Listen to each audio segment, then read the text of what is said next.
Well, hello. So when I saw this meetup formed, I thought, this is exactly the one I was looking for. So I'm quite excited that we're having the actual first get together. And it's really great to be here to share this experience that I had. So when I was preparing for the session, I was thinking, like, what would be the best structure to present it to, and kind of tried to pull out Vim and map out different journeys through, and it just wasn't getting anywhere. And then eventually I settled on something called the hero's journey. Now, for those of you that don't know what the hero's journey is, it's really a way of structuring a storyline. And the formula goes as follows. So the journey starts in the known world with a call to adventure for the hero. It's followed by an acceptance of that call, a journey into the unknown world. Then there is defeat and death. After that, there's some form of rebirth. Then a journey home, and then a new normal is established. So that's the hero's journey. And what's interesting about the hero's journey is you will see this plot in pretty much every Pixar movie you watch. So, for instance, take Up, for example. In Up, the hero is Carl. He's just an everyday hermit. He's widowed. His beloved Ellie has passed on, leaving him alone in his house. And his call to adventure is when the construction company wants him to move because they're developing that area. And through a series of events, he moves from a known world to an unknown world. In this case, it's Paradise Valley. And he gets there by his house being lifted up by thousands and thousands of balloons. At Paradise Falls, he faces a rising action, defeat and death of old ideas. So in going through, he learns certain powers in this journey, and these powers include the power of friendship with a young boy called Kevin. He also gets the power of letting go of the past. So in fact, in the movie, his house, to raise it up, he has to throw out his wife's old belongings, and that's a really powerful metaphor for him trying to let go of the past. And then it actually ends with his rebirth or return. He returns back from Paradise Valley back to the real world. However, his life is forever changed. So he's enlightened by these powers that he developed along the hero's journey. And he's got the power of better friends, and he turns out that he realizes that his life, when he thought it was boring, was actually an adventure all along. He just didn't realize it. So that was the new normal that he established. So that's the hero's journey plot, and you'll see it every time you watch a Pixar movie. So I'm sorry if I've ruined Pixar for you going forward. I've got little kids, so every time they put in a Pixar, I'm like, okay, Shrek, going into the old world, death, rebirth. It just keeps repeating itself. So I'm going to share my journey around mentorship using the hero's journey plot.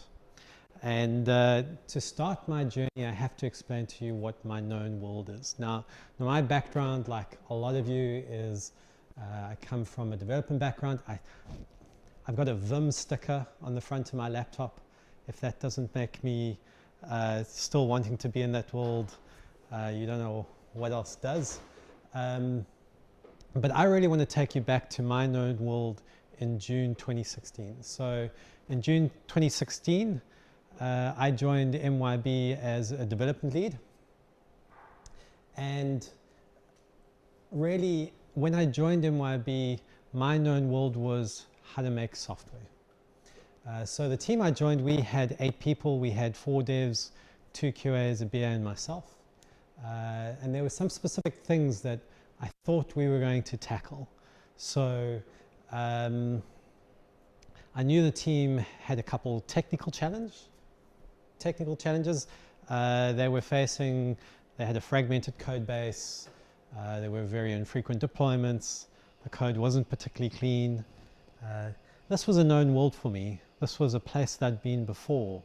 I already had the skills equipped to conquer this. And so I figured I would go into this team and we would solve those problems. It would just be an extension of the known world that I was going into.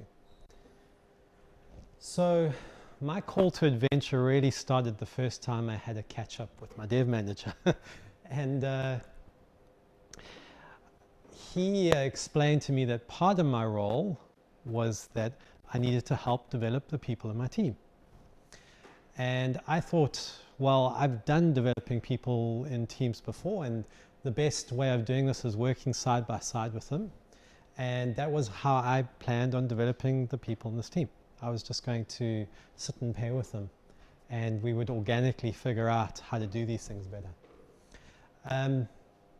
It was explained to me that as a dev lead, I needed to be a little more intentional about developing people. So while the actions were important, there were some other things that I should be doing. And one of them was that they would like me to put together a development plan and help each person in my team go through that development plan. And he suggested to me that a good opportunity would be to review the development plan in my one-on-one catch-ups. The next question he asked was, how frequently was I planning on having catch-ups or one-on-ones with people in my team? To which I responded, well, once a month. That seems like a great cadence. His response wasn't what I was looking for. He felt a better cadence would be once a week. So that was really my acceptance of his call. Was I wasn't mad about having these one-on-one catch-ups every week, but I figured I would give it a go. And my plan in the back of my mind was we would meet weekly a couple times. After 2 or 3 weeks, we would run out of anything to say, and then I could strategically increase the cadence of these meetings to the once a month that I was planning on doing in the first place. But has anybody thought that they could get away with that? There's been a couple. Good, I'm not alone in that. So week 1 passed, and I started my one-on-ones. So this is the journey into the unknown world. And what I discovered was they were taking between 45 minutes and an hour per person.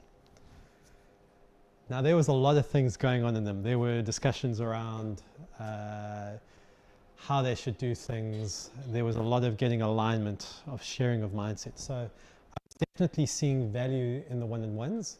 And I was beginning to think, well, maybe this once a week suggestion wasn't such a bad idea. At about the same time, I discovered the difference between manager schedules and maker schedules. So if you're not familiar with the concept of manager schedules and maker schedules, Paul Graham has a really good blog post about it. And essentially, the premise is that the difference between manager schedules and maker schedules is managers have really small pieces of work to do, and they're continually context switching. In maker schedules, you need large blocks of uninterrupted time. And in Paul Graham's article, he often says how the managers dictate to the makers, and that's not the way it should go, because that just disrupts you building stuff. So I realized I was very much on a manager schedule. I was spending just about 20% of my time now doing these one-on-ones. In addition to the one-on-ones, I had team meetings, I had technical meetings, I had incident meetings, I had bug triage meetings, I had M&L meetings, many, many meetings. I also had this policy in my team that if I was by my desk, I was always approachable. So anybody could interrupt me, because I felt that that was a way that I could serve the team. So I was working on a manager schedule. And being on a manager schedule meant that I wasn't getting as much development as I thought I was going to get, working side by side with the people in my team. Like I would literally sit down to share a concept with somebody, want to pair with them on something. And just as we were getting into it, somebody would come and need something, or I'd have to pop out to go to a meeting. And it just led to a really, really poor experience all around. So how did this impact the growth of my team members? Well, if you think of the hero's journey, this is where you come to the death part. It was really, really bad. And I needed to change things.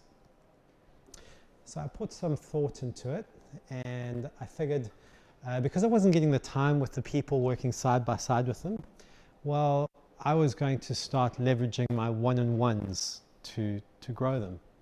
And the idea that I had was I would set clear goals, set clear outcomes and expectations, then give them a week to achieve that, and I would follow up. I'd basically be like their conscience.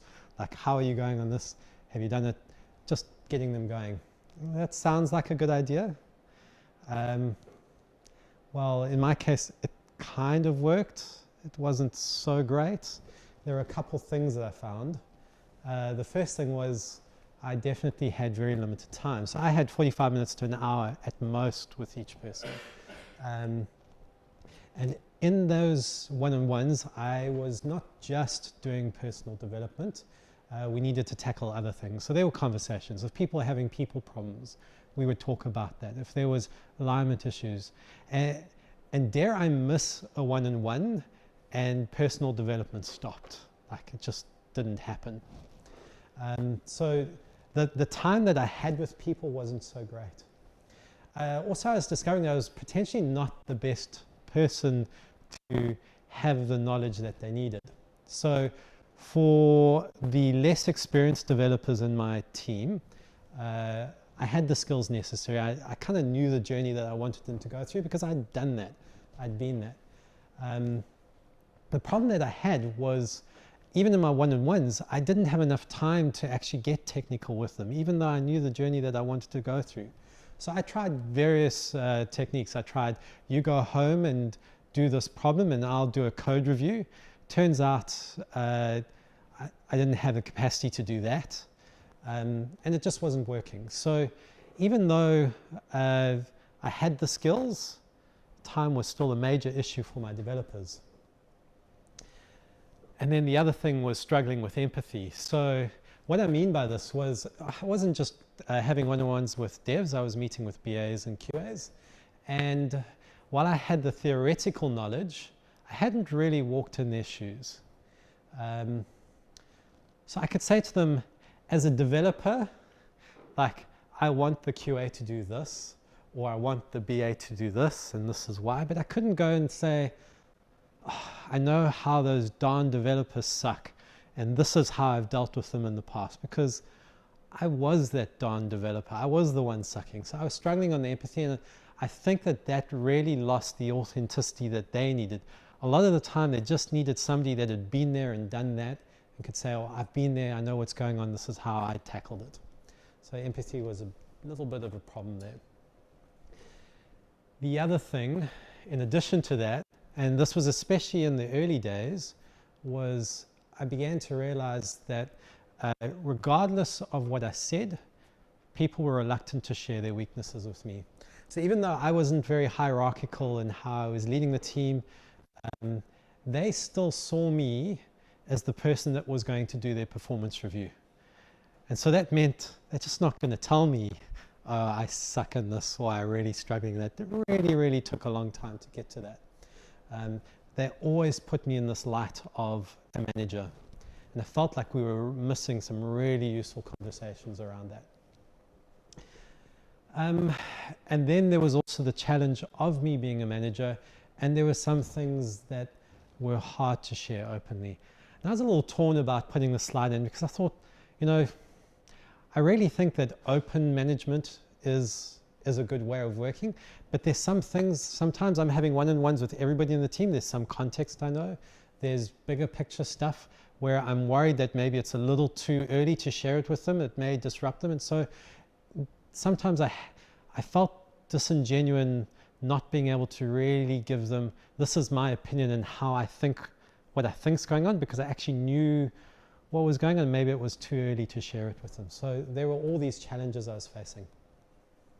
So in the hero's journey, when you get to the ordeal and the death, it speaks about how a hero is faced with a task of great and dangerous importance, such as a physical fight or complex life-threatening puzzle or deep inner conflict. So I didn't have any physical fights, but I did have a deep inner conflict. And the conflict was I wasn't seeing the growth in the people that I was expecting. I knew that something wasn't working, but I wasn't sure how to fix it. I was becoming frustrated as somebody, as a leader. I was getting frustrated with them because I wasn't seeing that progress. And I also didn't have the capacity to invest the time that I would have done if I was just a normal developer in the team. I just didn't have the capacity. And also sometimes I didn't have the skills to do it. So I had hit defeat. Like, it was reaching game over. And seeing minimal success. I think out of that team of 8, I was seeing 2 people progressing, and 2 out of 8 is a terrible number. That's a failure. So, in the hero's journey, we talk about the rebirth. And my rebirth was actually a really great experience. So at MYB, we have this thing called the Into Tomorrow competition. And how the Into Tomorrow competition works is they want you to think of things that you wouldn't do in your normal day job, and you can enter these as part of the competition. And if you win, they give you $5,000 and 5 days paid leave to go and have that experience. So I had heard of a company in the States that was growing young software developers through mentorship, and they used to call it their apprenticeship program, and I was really interested in finding out how they did this. So I entered that into the Into Tomorrow competition as an idea, and I got lucky, I won. So I got to go and spend 5 days with this company to see how they were growing these people. And there were a lot of different things I saw there that really opened up my eyes. But one of the things that I saw was how they were being really, really intentional about mentoring. It was eye-opening. They were able to take somebody with relatively no development experience, and in the space of 6 months to a year, they were creating these seasoned professionals. And it was just around the ecosystem that they were creating around it. So, invigorated by this concept of mentorship, I decided to reattempt growing the people in my team, but to do it through mentorship. So to be successful with it, I had to reframe my thinking. Instead of thinking I had the responsibility of growing each person directly, I thought I have the responsibility of connecting this person in my team with somebody else that is going to be absolutely awesome at growing them. And so that's how I looked at it as the person responsible of the development plans. And there were a few things that I outlined that I thought would be ideal in that relationship. So the first thing was that I needed to connect them with somebody that they respected, and nobody's going to learn from somebody that they don't think has credibility. So that respect was really, really important. The second thing was whoever they wanted to be mentored by needed to want to mentor them as well. Couldn't be a forced relationship. I also wanted to set up make it what I called a finite relationship. So I talk about review and renew. I'd been in like semi-mentoring relationships where we would meet regularly, and at some point I wasn't actually getting value out of the meeting, but it just carried on indefinitely because we were too scared to admit that we weren't getting value on it. So I figured rather have small cadences where mentorship is set up, and then you reevaluate whether you want to renew that going forward. And then the last thing was I couldn't have one person mentor everybody. We'd already tried that, it wasn't working. So we wanted it to be spread across people. The way I initiated the mentorship in my team was I started leveraging my one-on-ones, but the questions I started asking them was, who did they feel they could learn from in the organization? Who did they really respect? What were the things that they saw somebody did that they thought were awesome that they really wanted to do? And then we'd have a conversation. We'd have a conversation around whether they had ever considered approaching that person as a mentor and asking to mentor them. Interestingly, when I asked, like, who do you think you can learn from? Nobody in my team said me, which is good. I think that was really good. Like, they were looking for specific skills, and I was totally happy with that. I would then ask them to approach that person to set up a formal mentoring relationship. So to actually get that person to go and say, can you please mentor me? I didn't want to be the person going to that mentor and saying, will you mentor this person, and trying to coordinate. I really wanted it to get to the point where they were good at pulling mentorship instead of it being pushed onto them. And kind of when they would press me and say, well, what exactly is formal mentorship? I'd say, well, it's having a proper catch up with somebody at a set cadence where the focus is on you and your growth. That was the focus. Now, because mentorship was still really in its infancy in our space, the people they were approaching to mentor them hadn't actually had the experience of being the mentors themselves. And so to make it easier, we put together some guiding principles. The first was, we'd say to the mentors, there are no stupid questions ever. Your mentee should be able to ask you anything. Don't judge them on what they're asking. And then second is confidentiality is really important. You do not come and tell me what they're telling you. Like, you've got to keep that confidence for them to really open up to you. So those were the guiding principles.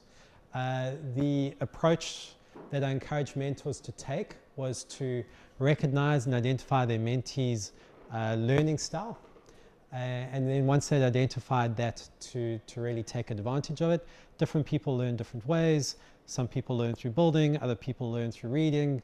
They needed to really identify how was this person that they were mentoring learning. And then also clearly identify goals and outcomes and meet regularly. So that was kind of the format that I suggested they use. And then we had a couple of do's and don'ts. So some of the do's: set expectations, short feedback loops, share freely, listen, explain. And then one of the more important things was give your experiences and your war stories. Really, really important. We also identified some of the don'ts we didn't want. So try not to assume knowledge. Never break confidence. Don't try and control. You can't force people.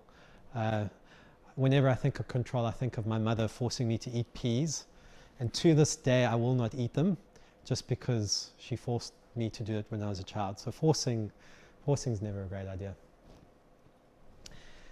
So with every hero's journey, there's a new, they return back to their world, and that new normal is established. And for me, the new normal was setting up these mentoring relationships and finding out that they worked really, really well. I'd come in the morning and I would see somebody sitting with somebody else having a discussion.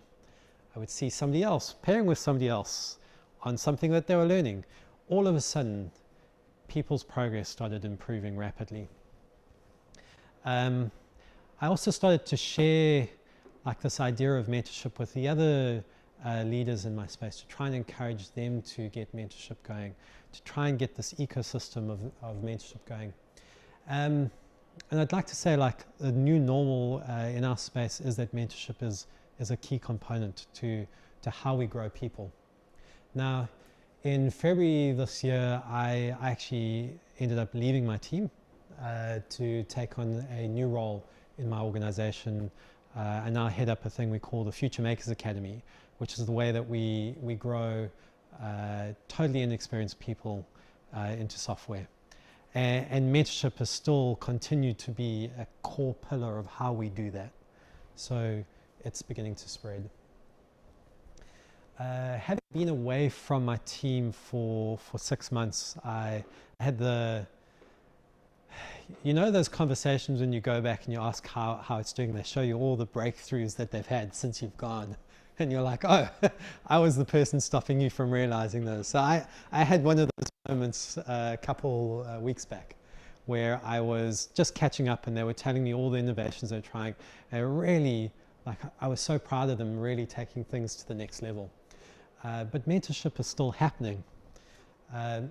One insight we gained since we initially set it up was that setting mentorship relationships up within the same team is a bit of a double-edged sword. So the benefit you get is the mentor and the mentee work side by side. So the mentor really has a good idea of some of the weaknesses that the mentee has.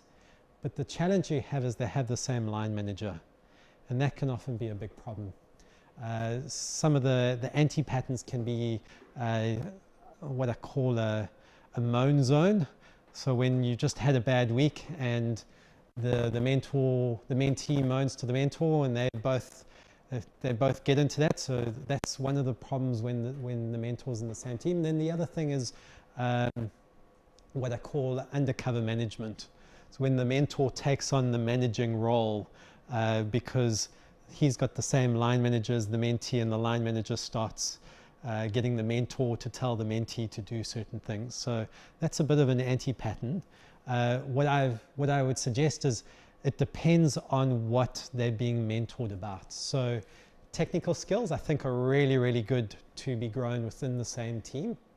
I think when the conversations start moving from like your technical ability to how you see the world and how you would respond to certain, like more of the softer side of things, it's better then that the mentor's actually outside of the line management chain of the mentee, because they can really give straight advice as they see it without fear of who they're going to offend or what they're going to break up. So that's a whirlwind journey of my hero's journey into mentoring software developers. With that, I'm happy to take any questions if there are any, or just thank you for listening to me.